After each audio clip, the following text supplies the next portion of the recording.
And the Rock Chase Charlie draws for your lead, running by the rail. Silver Glides. Then moving up, Singing Victory. Paraguts Order running in between runners. Intramuros by the rail is entry number 1.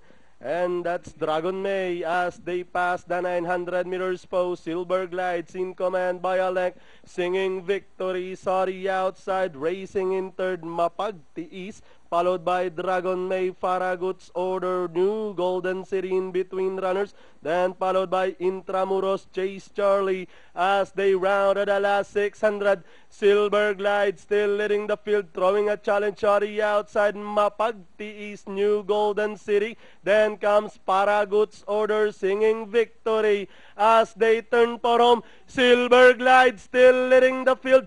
Mapagtiis is sorry outside. Dragon May moving up. New Golden City and Faragut's Order. And down the stretch they come. New Golden City, Dragon May by the rail. Faragut's Order is sorry outside with 50 meters. Dragon May by the rail and New Golden City. And finally New Golden City, Dragon May. Silver Glides, Faragut's Order, Intramuros for your Pentafecta.